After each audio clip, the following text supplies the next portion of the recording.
Nous voilà au soir du jeudi saint. Alors ici, je vais faire un peu moins de théologie, je vais faire plus, ça va être plus un sermon technique, on va dire. Alors, la célébration. Vous me voyez en ornement rouge. Pourtant, en wallon, le jeudi saint s'appelle les Blancs Judi, le jeudi blanc. Alors pourquoi est-ce que je suis en ornement rouge?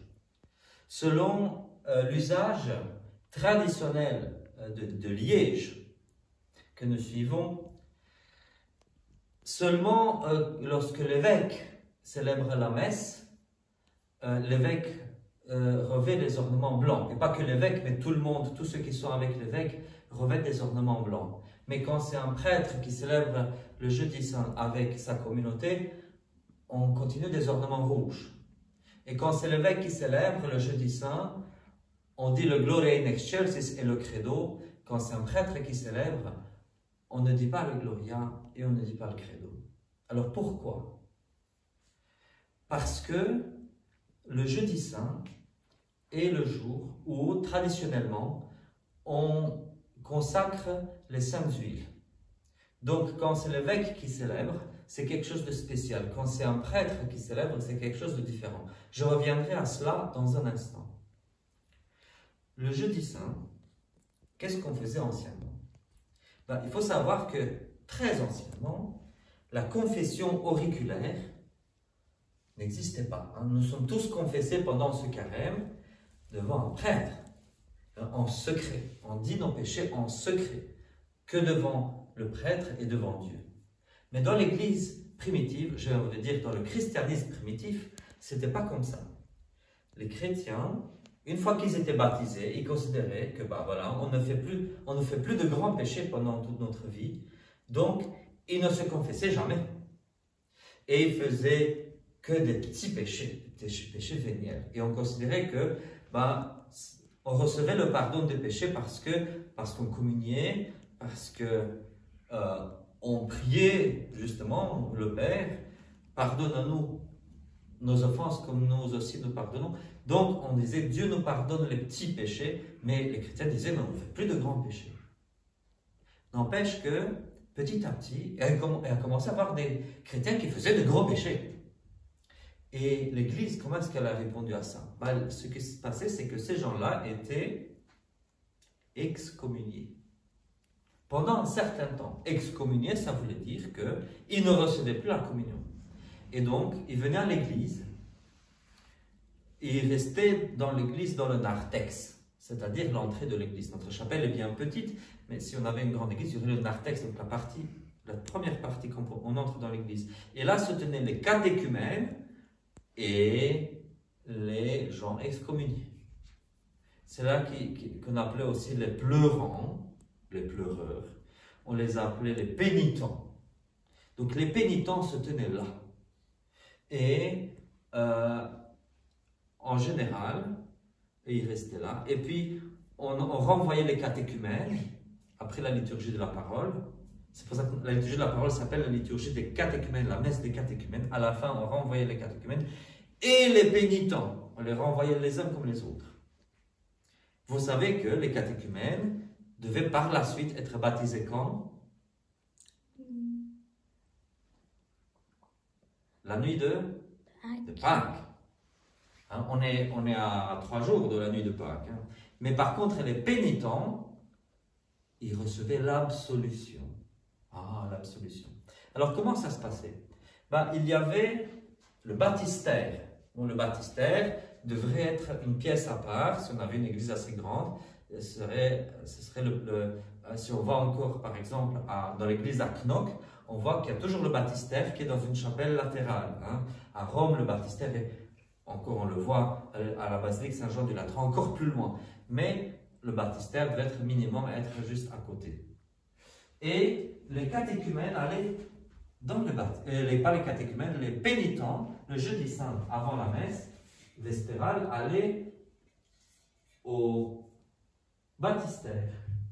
Et le baptistère, c'était une piscine, c'était pas comme notre baptistère petit comme ça, c'était une vraie piscine. Une piscine plus petite, mais une vraie piscine en terre.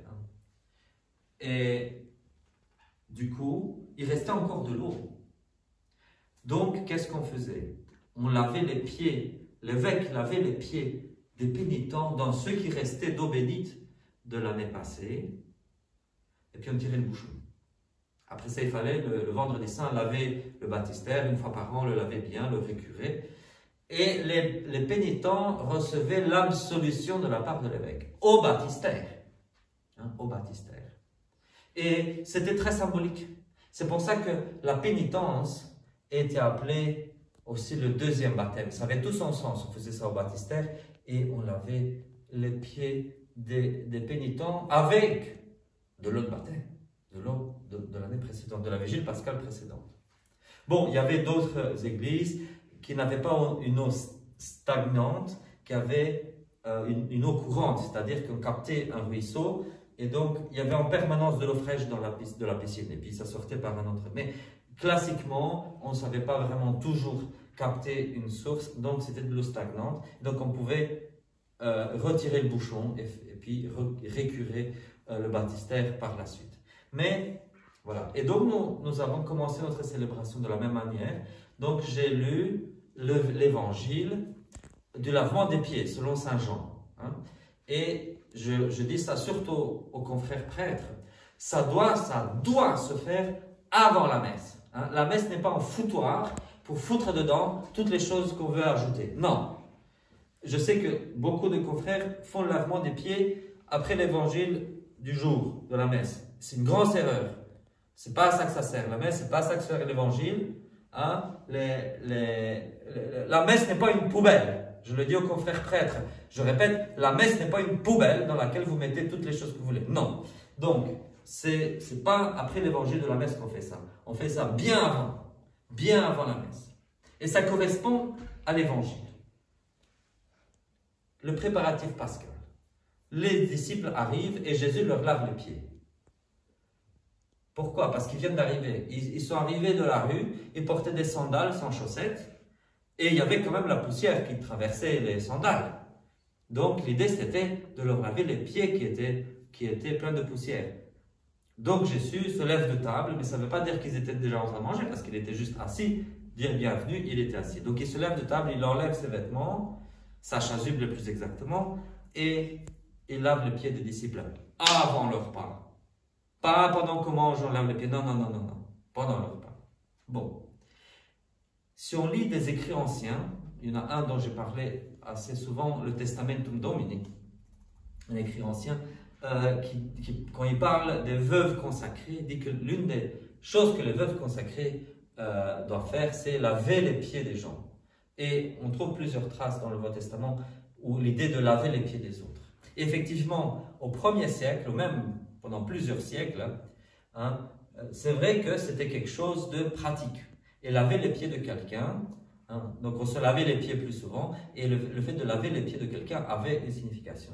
Mais quand Jésus nous dit, il faut vous laver les pieds, bien sûr nous l'avons fait de manière rituelle ce soir, je vous ai lavé les pieds. Mais ça ne veut pas dire que le commandement de Jésus, je vais dire ce qui signifie et ce qui ne signifie pas. Il ne signifie pas, une fois par an, le prêtre lave les pieds des gens. Ce n'est pas ça le commandement. Nous, on fait ça de manière symbolique. Mais le commandement, l'essence de ce commandement que Jésus nous donne, c'est de nous servir les uns les autres, de nous rendre service les uns aux autres. Pas de faire un rituel une fois par an. On le fait de manière rituelle. Un rituel, c'est un rituel.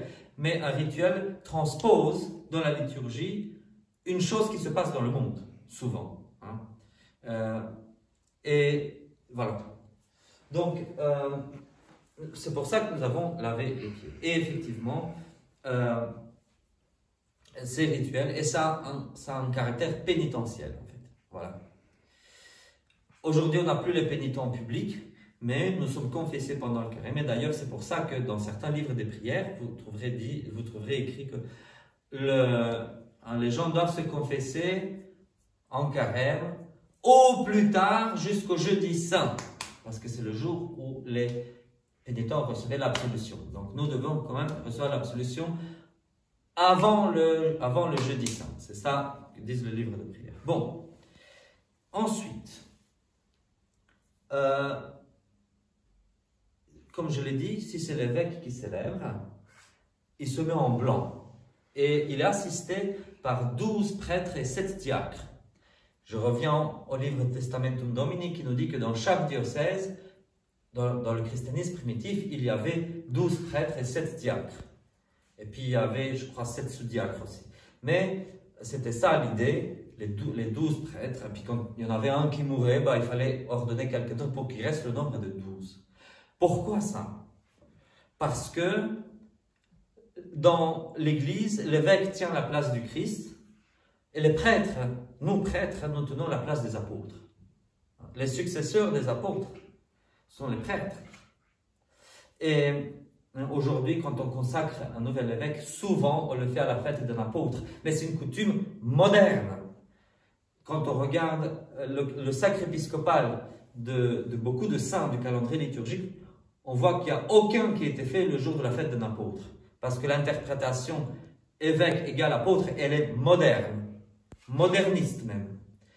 Par contre, l'interprétation traditionnelle, c'est que nous, prêtres, nous sommes les successeurs des apôtres.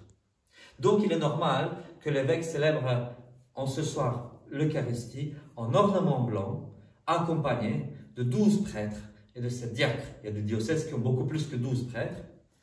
Il y en a d'autres qui en ont beaucoup moins, mais 12 prêtres, donc les diocèses qui ont beaucoup de prêtres, requièrent quand même qu'il y ait 12 prêtres présents pour représenter l'entièreté des prêtres du diocèse. Et les 7 diacres pour représenter l'entièreté des diacres diocèses. Bon, maintenant, de nos jours, même les gros diocèses ont moins que 7 diacres, mais ça devrait avoir 7 diacres et 7 sous-diacres. Bon. Et donc, ils se mettent en ornement blanc. Et qu'est-ce qu'ils font en plus? Ils vont consacrer les 3 saintes huiles. D'abord, ils vont, et ça se fait, en ce moment-là, ça se fait à la fin de l'anaphore consécratoire.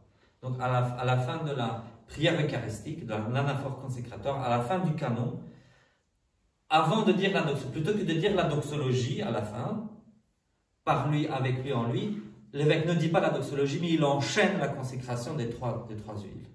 Et c'est après ça que l'évêque pourra faire la doxologie par lui, avec lui, et par qui tu crées ces biens, tu les bénis, les sanctifies et nous les donnes. Et à ce moment-là, il fait la croix finale sur les saintes huiles, et par lui, avec lui, ainsi de suite. Donc, on met la consécration des 3 huiles à la fin de l'anaphore eucharistique, comme pour dire que tous les sacrements découlent de l'Eucharistie.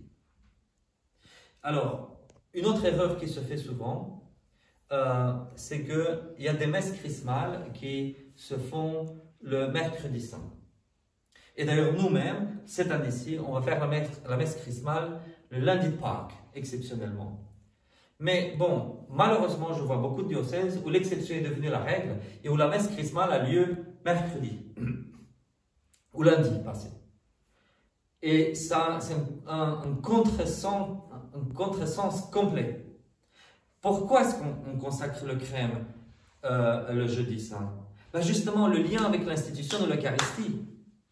Bien sûr, de façon pratique, il y a besoin de 5 crèmes pour la vigile pascale. Mais, ça c'est la raison pratique. Mais il n'y a pas que la raison pratique. Il y a aussi tout un symbole. L'évêque refait, si je puis dire ainsi, la Sainte Seine du Christ. Il est entouré de 12 prêtres, comme le Christ était entouré des 12 apôtres, il est entouré de 7 diacres. Et il consacre le Saint Crème à ce moment-là. Pourquoi? Donc, on ne peut pas célébrer le jeudi saint le mercredi saint. On ne peut pas célébrer le jeudi saint le lundi saint. Non, le jeudi saint reste le jeudi saint. Donc, c'est à ce moment-là qu'il faut faire 3 messes. Une le jeudi soir, une le mercredi soir. Et même, il y en a qui ont inventé une messe de la réconciliation des pénitents à un autre moment. Ça détruit, ça a déchiqueté complètement toute la conception du jeudi saint, tout ce qu'on a le jeudi saint. Ça a déchiqueté. C'est une bêtise monumentale de faire 3 messes. C'est une seule messe, la messe du jeudi saint, et on inclut dedans tous les éléments théologiques dont on a besoin. Donc, la réconciliation des pénitents, ça se fait avant la messe de jeudi. Et pourquoi est-ce qu'on réconcilie les pénitents le jeudi? Pour qu'ils puissent communier au corps et au sang du Christ à nouveau quand à l'anniversaire de l'institution de l'Eucharistie, c'est-à-dire le jeudi saint. Donc c'est pour ça, pas pour qu'ils communient lundi ou mardi, non, c'est pour qu'ils communient aujourd'hui, ce soir, parce que c'est aujourd'hui l'institution de l'Eucharistie. C'est ça le but. Et pour la messe chrismale, la même chose. Donc l'évêque consacre les 3 huiles. Pourquoi les 3? Je l'ai déjà dit, mais je le répète. D'abord l'huile des malades. Alors pour bénir l'huile des malades, ça n'a pas besoin d'être fait le jeudi saint, mais l'épître de Saint Jacques, d'où nous vient ce sacrement, nous dit quelqu'un est-il malade? Qu'on appelle les prêtres de l'Église, au pluriel, les prêtres de l'Église, et qu'il loigne au nom du Seigneur, qu'il prie pour lui, etc. Donc, conclusion, c'est un pluriel. Hein? Donc, ça veut dire qu'un prêtre, à lui seul, ne peut pas donner le sacrement des malades. Mais quand même, dans les paroisses, en général, il y a un seul prêtre. Alors, comment est-ce qu'on va faire? Et parfois, il y a beaucoup de malades, et un seul prêtre pour beaucoup de malades. Alors, on a trouvé un artifice. Il y aura beaucoup de prêtres qui vont bénir l'huile des malades ensemble et vont prier ensemble pour les futurs malades. Et puis, chacun des prêtres prendra l'huile et fera l'onction séparément et priera séparément pour les malades. Donc, c'est pour cette raison-là que, voilà, à l'occasion du jeudi saint, de toute façon, tous ces prêtres sont réunis, bon, autant qu'ils bénissent aussi l'huile des malades.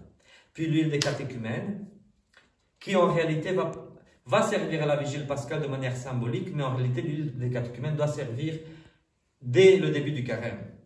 Parce que, hein, vous vous rappelez, quand les catéchumènes sont admis au catéchuménat, tout de suite il y a une onction avec l'huile des catéchumènes. Donc, voilà. Et le Saint Crème, ça doit effectivement servir à la vigile pascale. Donc, c'est pour ça. Mais le Saint Crème, il sert à quoi? Comme je l'ai déjà dit, c'est une extension des mains de l'évêque. Dans le christianisme primitif, nous lisons dans le livre des Actes des Apôtres que le diacre Philippe baptisait et puis que les apôtres devaient venir après pour imposer les mains aux nouveaux baptisés. Mais avec des diocèses, bon, dans les diocèses primitifs du christianisme, quand une paroisse égalait un diocèse, c'est à la vigile pascale que les prêtres baptisaient et l'évêque imposait les mains. Mais à partir du moment où il y avait des paroisses dans les villages et des évêques seulement dans les villes, que les prêtres devaient confirmer. Et c'est pour cette raison-là qu'on a inventé le Saint Crème. Donc du coup, l'évêque devait consacrer le Saint Crème le jeudi saint. Les prêtres partent avec le Saint Crème dans leur paroisse et à la vigile pascale, ils peuvent eux-mêmes donner la confirmation aux nouveaux baptisés à partir du crème qui a été consacré par l'évêque. Donc c'est pour ça que bon, c'est important. Alors, certains font aussi le jeudi saint, c'est encore une pratique. Certains évêques demandent qu'il y ait un maximum de prêtres présents et de diacres et ils leur demandent de faire un renouveau de leurs vœux. Moi, je trouve ça stupide et malhonnête et ça manque de respect aux prêtres. Moi-même, je suis un prêtre marié et quand nous avons fêté 10 ans de mariage, on a fêté ça, bien sûr, avec une Eucharistie, bien sûr, avec une messe. Mais nous n'avons pas refait nos vœux parce que nous n'avons pas enfreint nos vœux. Nous vivons dans la chasteté, c'est-à-dire dans l'union conjugale parfaite, et nous n'avons pas besoin de renouveler nos vœux. Donc demander à un prêtre de renouveler ses vœux le jeudi saint, c'est comme pour lui dire, tu as enfreint tes vœux sacerdotaux et tu dois le refaire. C'est insultant de dire ça à un prêtre. Et depuis que j'ai été ordonné prêtre, je n'ai pas enfreint mes vœux, mes vœux sacerdotaux. Donc je ne vois pas pourquoi je devrais les refaire, ces vœux-là. Bon. Donc voilà le jeudi saint, ce qui se passe. Et puis, qu'est-ce qui se passe ensuite dans la célébration? Alors, on va communier, etc. Très anciennement, très anciennement, les gens jeûnaient à partir de ce soir. Donc, ils mangeaient avant la messe du jeudi saint, puis ils ne mangeaient plus jusqu'à la fin de la vigile pascale. Donc, c'était beaucoup d'heures de jeûne, hein? 48, 50, voire plus d'heures de jeûne. Et du coup, le vendredi saint, ils ne communiaient pas. Donc, le vendredi saint, il n'y avait pas de messe. Et du coup, c'est le jeudi soir qu'on faisait, après la messe du jeudi saint, on enlevait les nappes d'autel, on dépouillait l'autel pour la simple raison qu'on disait le vendredi saint, il n'y aura pas de messe, c'est le jour de l'année où il n'y a pas de messe, donc c'est l'occasion parfaite pour laver l'autel, tout simplement. Laver les draps de l'autel, les nappes, tout ça, donc il fallait enlever tout ça de l'autel. Mais petit à petit, on a commencé, et je voulais dire, donc la messe du jeudi saint, c'est une messe de la Passion. Hein. C'est l'introïte que nous avons chanté. C'est l'introïte des messes de la croix et de la Passion du Christ. Une messe qu'on chante plusieurs fois sur l'année. Déjà avant-hier, déjà le 14 septembre, le 3. Donc, toutes les messes de la Passion, ou quasi, c'est la même messe de la Passion qu'on chante pendant l'année. Et nous nous glorifions seulement dans la croix du Christ. Et la messe du jeudi saint, c'est une messe du vendredi saint en fait. On dit que c'est une messe du jeudi saint, mais c'est une messe du vendredi saint. Tout est de la Passion. Hein. Nous souvenons que le jour liturgique dure du coucher du soleil au coucher du soleil. Donc ici, nous sommes au coucher du soleil du jeudi, mais le vendredi commence en même temps. Donc on est entre le jeudi et le vendredi. Et donc nous célébrons l'institution de l'Eucharistie et la crucifixion en même temps. Donc tout ce qu'on chante dans la messe et les prières qui vont suivre, tout est de la Passion du Christ.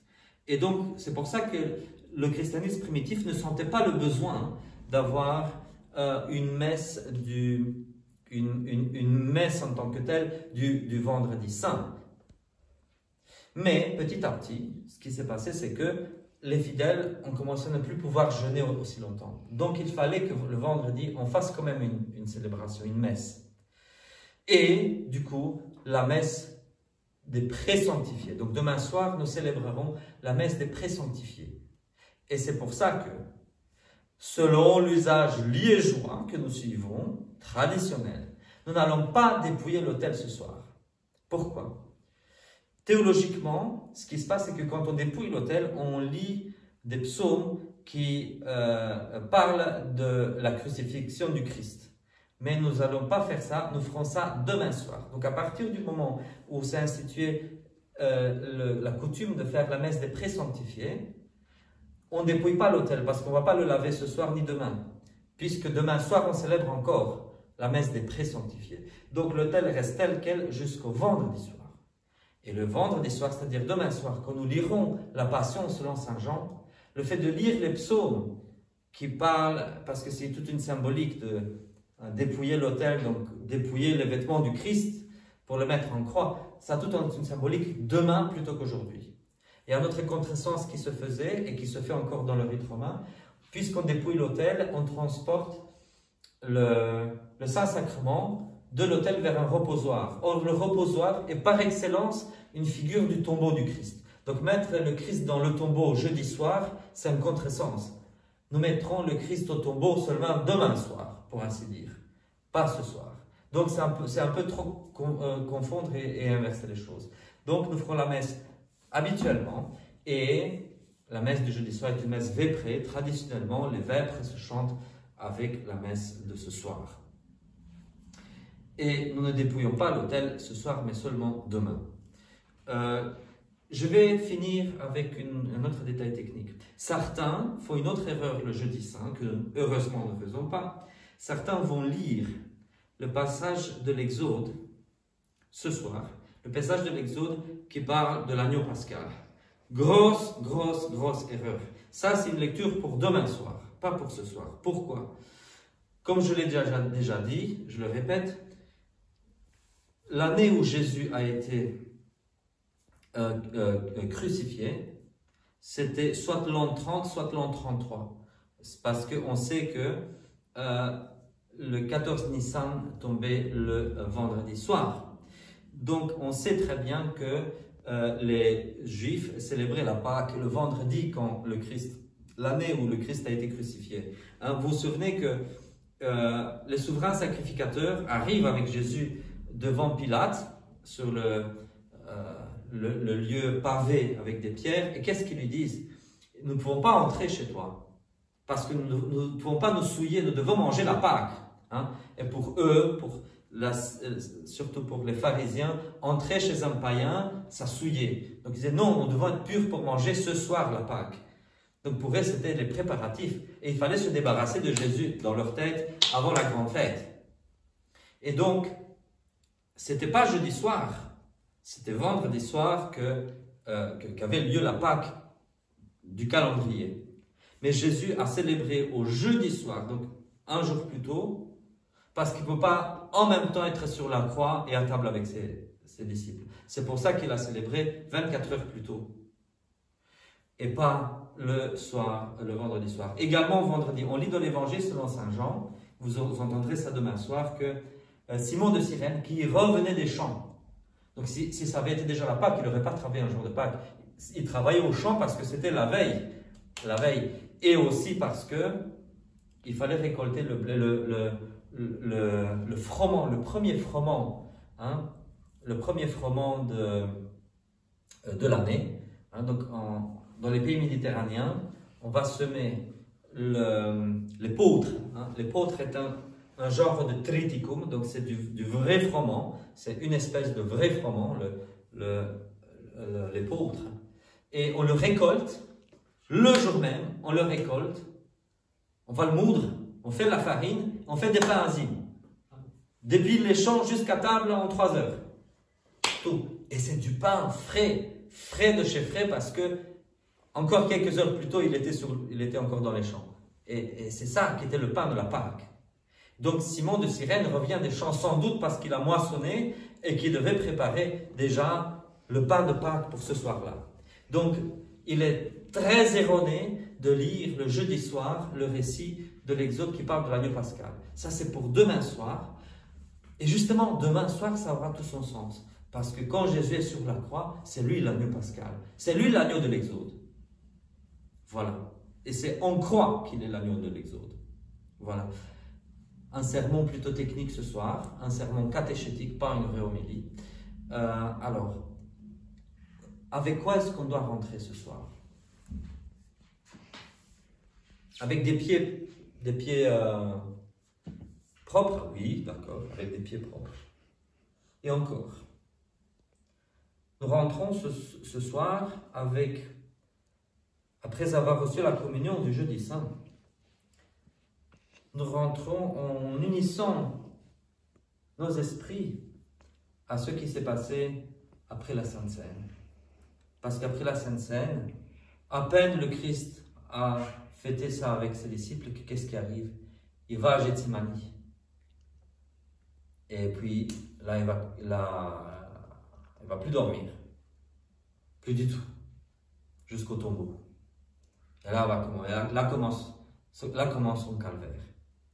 Donc, cette nuit-ci a été vraiment une nuit très cruelle pour Jésus. Et il n'a même pas eu le temps, pour ainsi dire, de se reposer avant sa passion. Il dit, buvez de ce produit de la vigne, je ne le boirai plus avant de le boire dans le royaume de mon Père. Et on sait que quand il présente sur la croix du vinaigre, il ne veut pas le prendre. Il ne va pas prendre le fruit de la vigne, en fait. Et nous rentrons avec la joie et la tristesse en même temps. La joie, parce que nous aurons eu fêté l'institution de l'Eucharistie, l'institution de l'apostolat, l'institution du saint sacerdoce. Parce que c'est à la Sainte Seine que le Christ a institué le saint sacerdoce. C'est avec ça que nous rentrons, avec cette joie-là. Aussi avec la joie parce que nous savons que même s'il va vers sa passion, ça va bien finir. Et je sais que je suis un peu bizarre quand je fais ça. Moi, avant de lire un roman, je commence un roman à la dernière page pour voir comment ça finit. Et si ça finit bien, je me dis, ça vaut la peine de lire le roman, même si le personnage passe par plein de problèmes. Mais si ça finit mal, je me dis, ça ne vaut pas la peine de le lire. Donc, nous, c'est un peu comme ça. On entre dans la passion du Christ, mais nous savons que ça va bien finir. Hein? Donc, effectivement, la tristesse n'est pas grande parce que nous savons que ça va bien finir. Mais, quand nous célébrons, quand nous faisons mémoire de quelque chose en Église, bien sûr que nous rappelons tout ce que le Christ a enduré pour nous racheter, tout ce qu'il a enduré pour nos péchés. Amen. Amen.